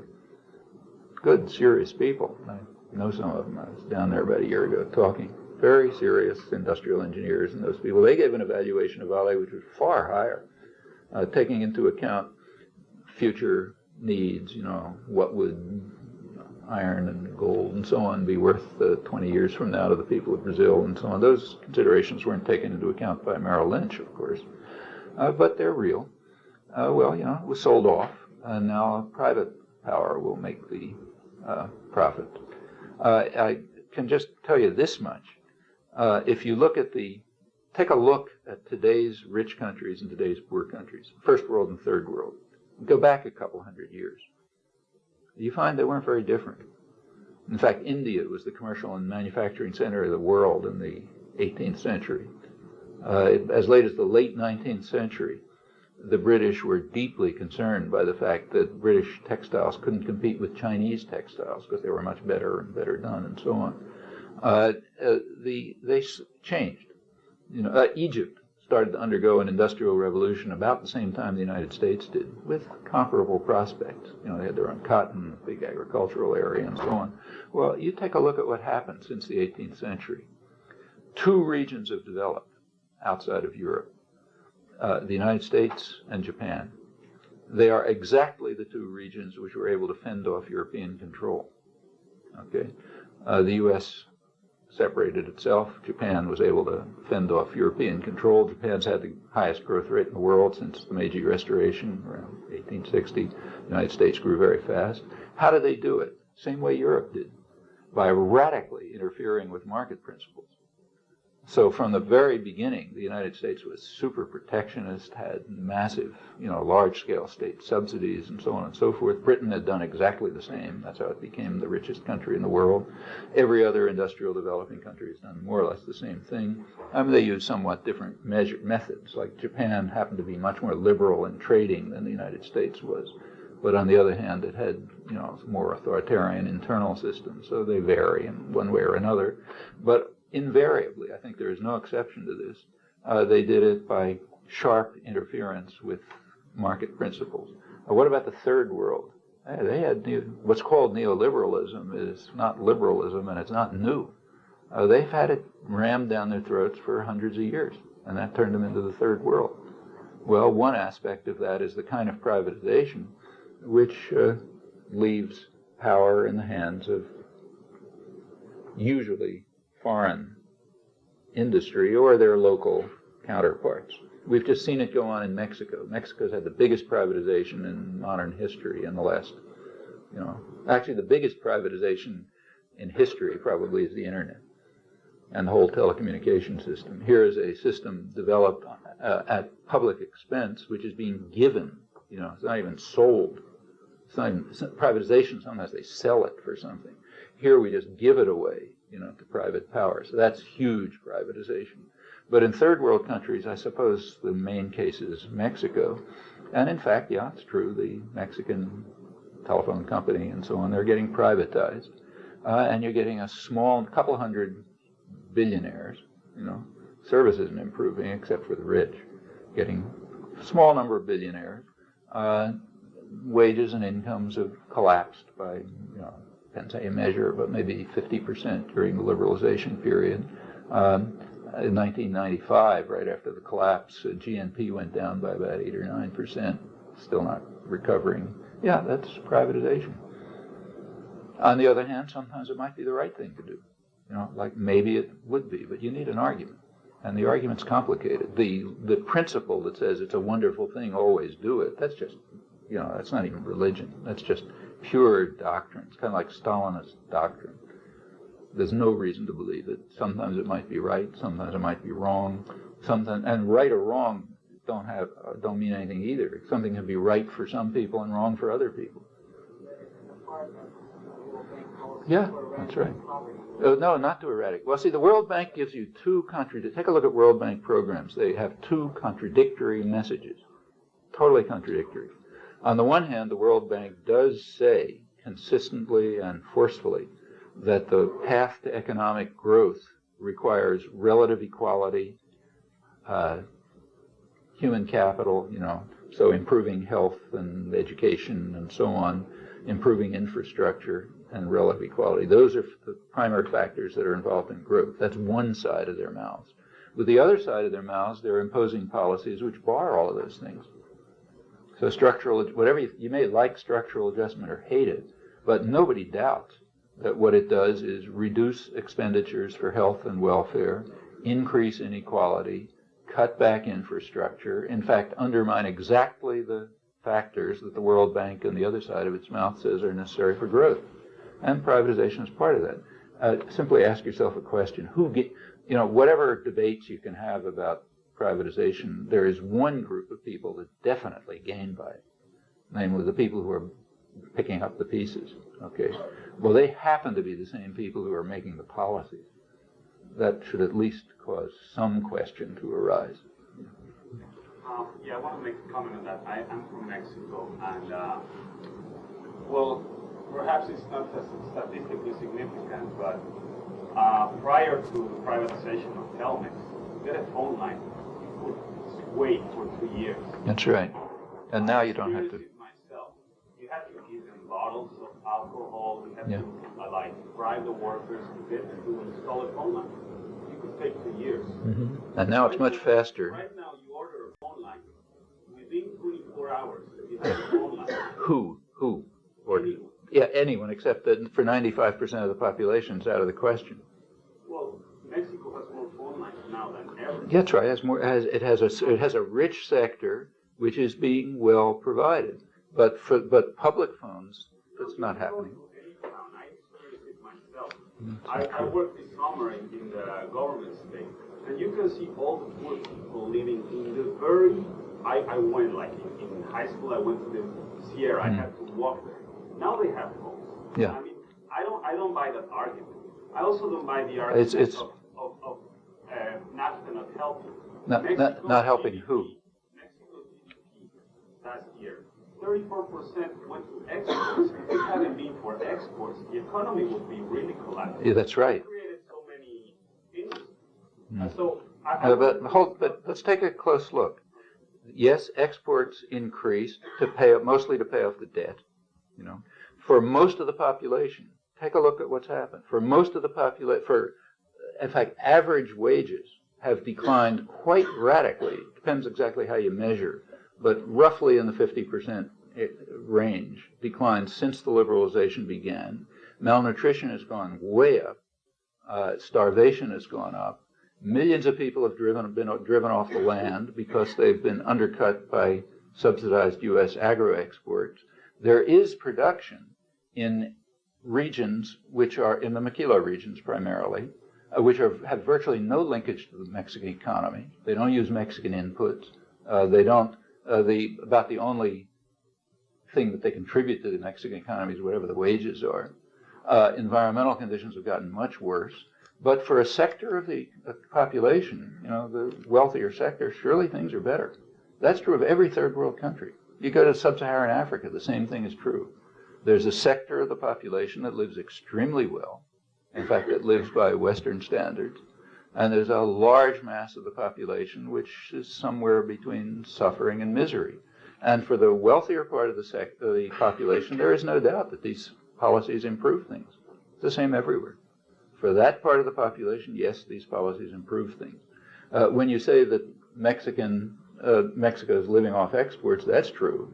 On the other hand, the growth rate in Mexico is much faster prior to 1980. It's declined since then. And you have to ask yourself what alternative policies are not being followed. Okay? Of course, there's always improvement. Things always, there's always technical improvement. There's always more phones. There's always, more airplanes and so on. What you have to ask yourself is, what are the net effects of carrying out this specific form of change? Well, it has varied effects for different parts of the population. It certainly has improved things for the wealthier sector, and it's harmed things for the majority. Well, I could say what I saw is in one state where I live, in this last year, 500,000 people that didn't get drinkable water are getting it for the first time. It's a state of 4 million people. So who are they getting it from? The biggest increase. And also, you're going to get the first city in Mexico with treatment water. So pollution is going down. No, it's going up actually. All over all Mexico, it's going up. Excuse me. Go ahead. The paper today confirms that was Mexico because they collected the leader of the opposition party to be the mayor of Mexico City and dismantle that beautiful system. You weren't talking about Mexico City, were you? Yeah. But with Mexico City, it's true, the opposition won. But you'll find places where things are getting better. You find other places where they're getting worse. On the average, they're getting worse. And that's particularly striking when you compare the development of Mexico up till 1980, when it was, in fact, a rapid growth period. Just, in fact, very much the same as East Asia. So, yeah, it separates. But for people like us, in most of the third world, people like us live very well. Most of the population are like the ones in Roxbury. They don't. And for them, it's getting worse. Now, look, in the case of, say, privatization of the Mexican telephone, I think you have to look at it on its own. You have to look at what the consequences were. Of course, it's an attack on democracy. That's by definition. Any kind of privatization is. But sometimes it could be that an attack on democracy is beneficial to people, and sometimes it might not be. You have to look closely and see what happened, where resources went, what the alternatives were, what people are paying for it, and so on and so forth. That's what you have to look at. Same is true when you look at, say, let's take right here, deregulation of airlines. Is it beneficial or not beneficial? Well, actually, there's been quite a big debate about that.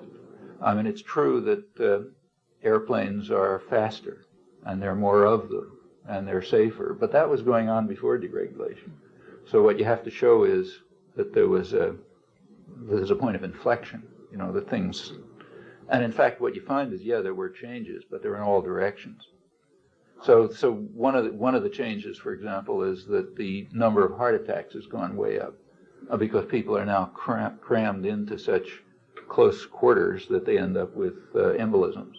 Another is that the cheapest way to get from Boston to Washington is probably through London because of the way the privatized air fares work out. There's all kinds of changes, and you really have to measure them all. And some of them are very hard to measure. So, for example, one change which shows up in the statistics as an improvement, is automation of services in the airlines. It's like you call an airline office, and you get into an automated menu. And, ultimately, if you work through it, if you're lucky, you get what you want. That saves money. That makes the airlines much more efficient because they don't have to pay human beings to sit there and answer what you're saying, right? So when an economist looks at it, they say, a lot more efficient than it used to be. But that's because of the ideological technique of measurement. They're not measuring what it costs you, a person who's calling up, to sit there for half an hour while you sort of wait for, to get onto the computer, and then to start pushing the buttons, which you don't understand, and they don't have your answer anyway, and so on. Well, that's a cost to a person. The cost to people, to users, is multiplied by the number of users. Well, it could be a substantial cost, maybe small to each person, but huge when you multiply it by the number of users. But it's unmeasured. The only thing that is measured is the increase of efficiency in the airlines, which shows up in their costs. So, it looks good. Well, those are things you really have to take into account, and they're not small. I mean, there have been few attempts to study them. It's not a popular topic. But there have been a few attempts to study, for example, the cost of highway repairs as compared of repair of cars. Well, the few studies are around seem to indicate that the cost of repairing highways is considerably lower than the total cost of repairing cars because of hitting potholes and so on. But the second cost is not counted. It's only the first cost that's counted. The first cost is a cost of the inefficiency of government spending money on highways. The second cost is distributed over the population. In fact, if you really look closely, the second cost turns out to be an improvement in GNP. Because if your car hits a rut and you have to take it to the garage to get fixed, the GNP goes up. So it's actually an improvement in the economy when the costs are transferred over to individuals. There's a lot of that goes on. And all of those things would have to be taken into account if we were giving an honest, accurate description of these effects. On the other hand, in Mexico, I think if you look closely, you'll find that the gross effects are not in doubt. There has been a very sharp decline in living standards for the majority of the population. And in many areas, a dangerous increase in pollution, especially around the Maquiladora areas.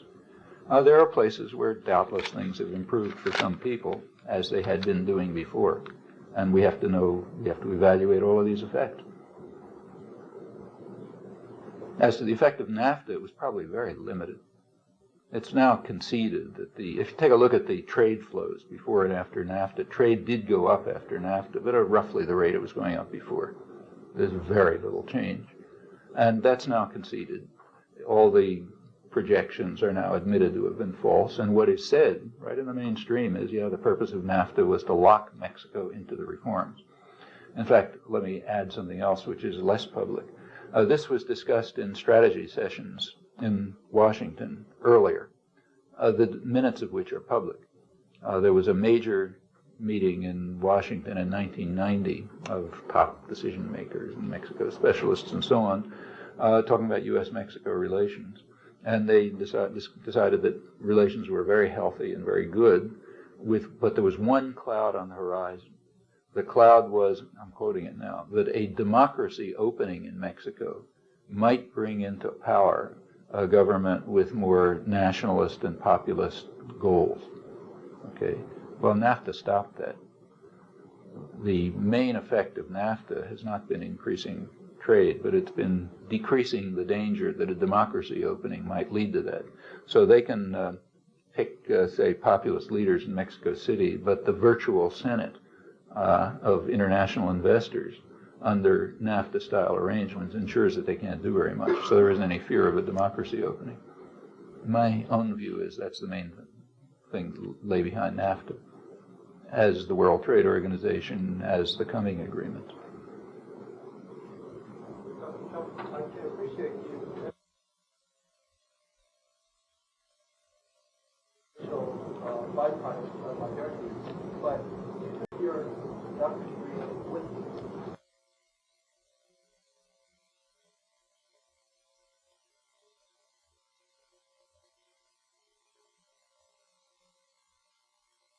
Person who's got a PhD in linguistics be interested in poor people? I don't even understand that question. I mean, does taking a degree in linguistics remove your humanity? I mean, I hope not. Yeah. You shouldn't believe me. You should certainly not believe a word I said. That's why I was giving sources. Look them up. Yeah. You shouldn't believe me or anyone else. I would argue that a PhD does often remove your humanity. It may, yeah, but it may, but it shouldn't. Yeah.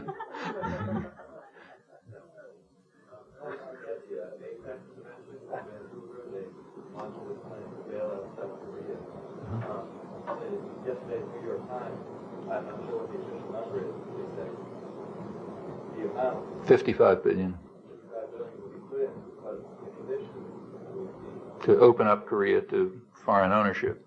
Yeah, actually, but just in terms of scale, the bailout for Korea is not all that big. I mean, let's compare it with what's done here, say. The bailout of the SNLs, which is one minuscule, insignificant part of the U.S. economy, was 4 times the bailout of Korea. That's the biggest socialization in modern history, was the taking the SNLs, which are like, it's not like a central core piece of the U.S. economy. There's little banks that are, giving out real estate mortgages.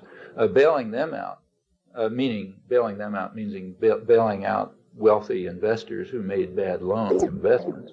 That came, a conservative estimate of that is about $200 billion. That was just distributed over U.S. taxpayers, because part of the system is that cost and risk are socialized. Okay, and that alone, that little piece, is 4 times Korea. Well, what's happening in South Korea? Yesterday's New York Times had pretty good discussion of it on the business pages, not on the front pages. If you look in the business pages, there was a pretty good discussion, and what they pointed out was, the bailout is a bailout of mostly foreign investors and foreign banks, and wealthy Koreans who made bad loans. In fact, the chief economist of the World Bank, Joseph Stiglitz, was quoted as being very much opposed to this, because what he's saying is all it's doing is telling investors there's no risk. So if they want to, lend money and chancy investment, well, if it works, they make a lot of money. If they lose, it gets socialized. So remember that these are socialized. What the so-called bailout of South Korea means you're paying for it, right? Even the stuff that comes from the World Bank is coming from taxpayers. So all of this stuff is being socialized, just like the third world debt was, to make sure that rich people don't have to face risks. And in fact, the chief economist of the World Bank was just quoted on that yesterday. Jeffrey Sachs from Harvard, who's a big advocate of all this stuff, was also quoted saying the same thing. He's saying these were failures of private markets. It has nothing to do with governments. These were failures in private markets, and now the public is being called upon to pay them off, with the crucial condition that you mentioned, and that's very crucial. South Korea now has to agree to abandon the system which led to its phenomenal growth. South Korean growth rates have really been phenomenal, like nothing in the West. And they were done under a highly regulated, state-centered system. As soon as they began to liberalize their financial institutions, they immediately started getting into trouble, just like Latin America. And now they are supposed to go the Latin American direction, sell out their resources, let foreigners own their industry, let foreign banks decide what social policy is going to be, cut down on wages, cut back on security of employment. Yeah, that's what they're supposed to do in return for the public socializing the debts of paying off the bad debts of rich people. That's what it comes down to.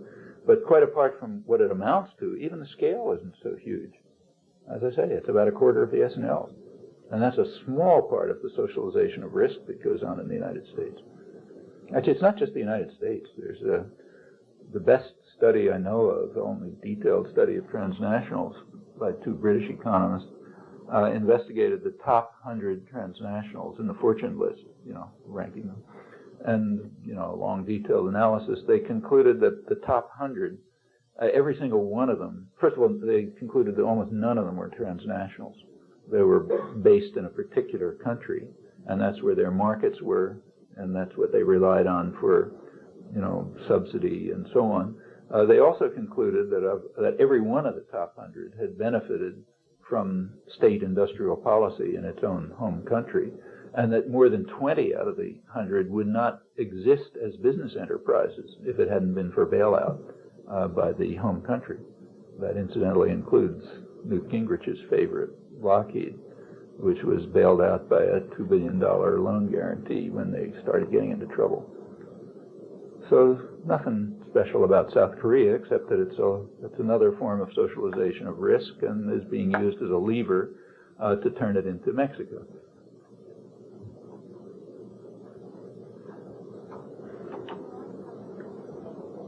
Can't hear. Iran?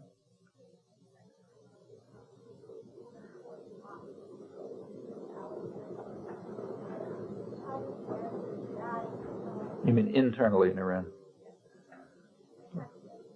Well, Iran did have a democratic opening back in the early 1950s, and they elected a conservative nationalist government, the Mossadegh government. That was overthrown by a U.S.-British military coup, put into power the Shah, who ruled the country in a very brutal fashion for up till 1979, but incidentally with economic growth. It's another one of those brutal dictators who, for part of the population, was producing substantial growth and modernization. He was considered a great hero in the West. When he was overthrown, well, you got the Khomeini revolution, and which was very dictatorial and religious. I'm sure you're probably Iranian, I guess. Yeah, so you know 10 times as much about this as me. So there's no point in my talking about it. But that's been somewhat eroding. And I think there's now a lot of unpredictable. Well, you tell me. But my feeling is there's a lot of unpredictable currents going in different directions in Iran, which are opening up the society. And so the society itself is much less fundamentalist than others that, like, say, Saudi Arabia. In fact, in many ways, it's less fundamentalist than the United States. The United States is one of the most religious fundamentalist countries in the world, you know. But they have a kind of clout, the religious authorities there, that they don't have here. But I think. Well, I'm interested in hearing what you say. But to me, it looks like it's eroding.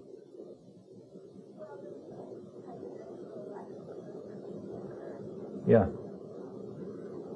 But there's just a lot of things happening in the society. You know, there's a lot of cross currents. There's independence. You know, you see people publishing all kind of things you wouldn't believe, and so on. Exactly where Iran's going to fit into the world system is a tricky story. The United States is trying very hard to isolate it, the United States and Israel, but they're alone in that.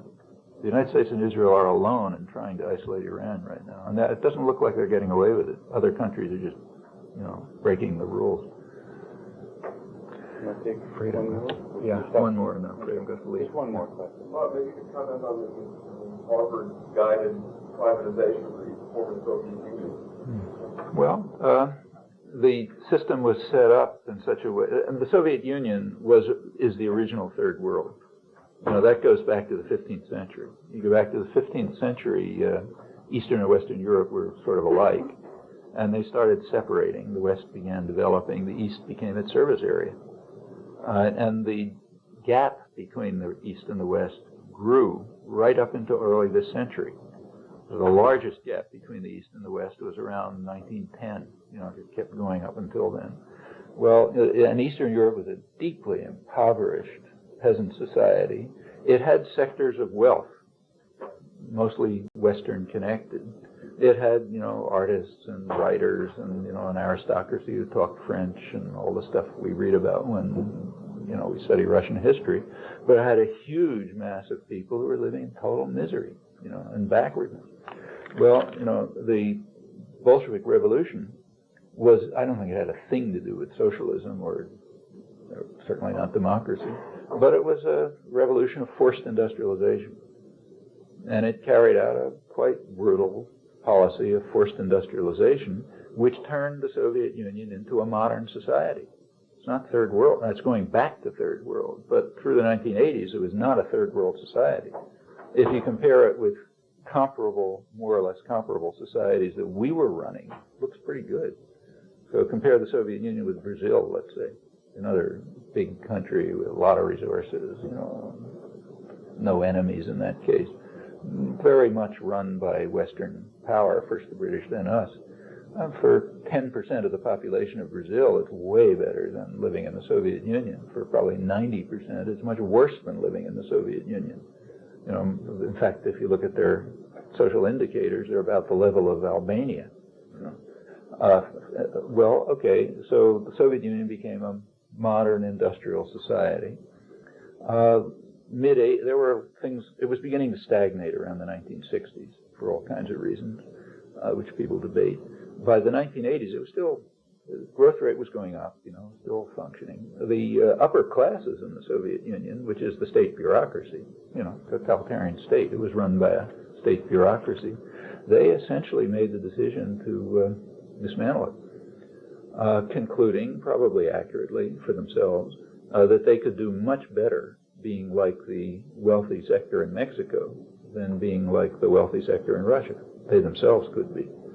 So they essentially are returning the society to its third world status, meaning a sector of very great wealth. Most of them old Communist Party apparatchiks, just like Yeltsin, you know, who essentially sold off the system. They are now becoming extremely wealthy, a kind of a mixture of the old state bureaucracy and new criminal elements and so on and so forth. Well, there's a huge flow of capital from Russia to the West. Capital flight is extraordinary. I mean, nobody knows exactly how to estimate it, but it's considered to be a measurable part of U.S. national income now. It's just capital flight from Russia, just like Mexico and Brazil and other countries where the rich people are free to, you know, make money by selling off the resources and then sending their money to the West. Most of the countries, for most of the population, it's been very harsh. By 1993, there were already estimated by Western sources to be about 500,000 extra deaths a year, just as a result of the economic reforms which the West approves of. It's fairly substantial, and so on across the board. I mean, moving to a typical third world pattern. What is the Western role in this? Well, to implement it. Yeah, of course. I mean, Western investors are very happy to see it go back to that. You can put a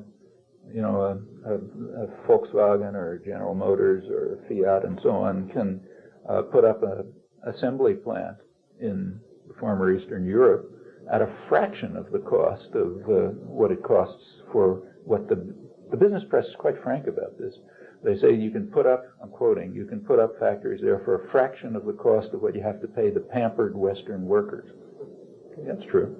You don't have to pay them anything like what you pay the pampered Western workers. Just the same as when you shift the assembly plant from Indiana to northern Mexico. And that's great for Western investors. It has the usual effects on the recipient society. Divides it into a sector of wealth, a large number of people who sort of get by if they can, superfluous people.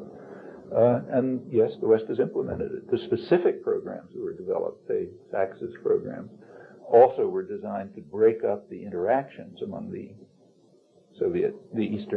countries of the Soviet system. They had all kind of it was a closed economic system.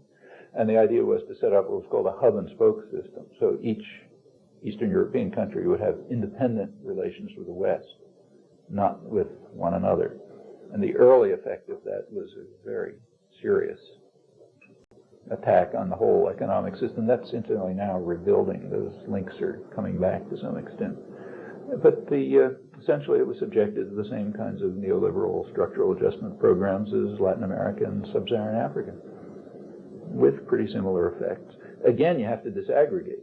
I mean, Eastern Europe was not a homogeneous area. Parts of it were part of the West, like, say, the Czech Republic. And that was a rich Western industrial society, and it'll, with various, failures and so on, it'll probably move back to that. Same's true of Western Poland, which is really part of Germany. Estonia will become part of Finland, a rich industrial society. But by and large, it's more or less restoring what it was before the move towards independence. Okay, I'm afraid. Thank you very much.